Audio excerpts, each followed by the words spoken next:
പ്രസവം കഴിഞ്ഞിട്ടുള്ള കുട്ടിനെയും ഉമ്മയെയും ഒരുമിച്ചിരുത്തിയിട്ട് ഖുർആനിൽ നിന്ന് ഓതേണ്ട ആയത്തേതാ? അങ്ങനെ ഒരു ആയത്ത് അല്ലാഹുവിന്റെ ഖുർആനിലുണ്ടോ? ഈ കാലഘട്ടത്തിൽ നമ്മളത് കൂടുതൽ പഠിക്കണ്ടേ? ആ കുട്ടിയെയും ആ ഉമ്മയെയും കൊണ്ട് എല്ലാ ദിവസവും ഇങ്ങനെ ഹോസ്പിറ്റലിലേക്ക് നടക്കാൻ വിധിക്കപ്പെട്ട ആളുകളാകരുത് നമ്മള്, ഹതഭാഗ്യരാകരുത്. നമ്മൾ അവർക്ക് നല്ല ആത്മീയമായ വെളിച്ചം കൊടുത്തിട്ട് നല്ല ആരോഗ്യത്തോടെ അവരെ വളർത്തുന്നവരാകണം. സൈനുദ്ദീൻ മഖ്ദൂം റളിയല്ലാഹു അൻഹു ഫത്ഹുൽ മുഈനിൽ പഠിപ്പിച്ചില്ലേ, ഉമ്മയെയും കുട്ടിയെയും ഒരുമിച്ച് ചേർത്ത് കിടത്തിയിട്ട്, അഥവാ ഉമ്മാന്റെ അപ്പുറത്ത് കുട്ടിയെ കിടത്തിയിട്ട് സൂറത്തുൽ അറാഫിലെ 54-ാമത്തെ സൂക്തം ഓതിക്കൊടുക്കണം.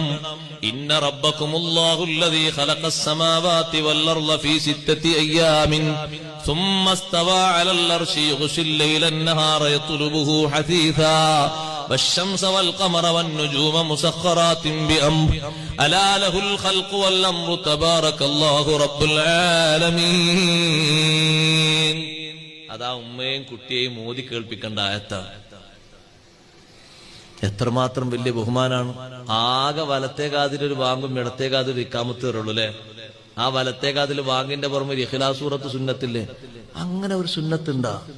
ഈ ഉസ്താദ് പുതിയ കിതാബ് എന്ന് പറയാം. പുതിയ കിതാബ് എന്ന് ഉസ്താദെ പഴയ കിതാബ് തന്നെയല്ലേ? അതേ കാതിൽ തന്നെ വൈന്യൂഹാബിക്കുന്നില്ലേ?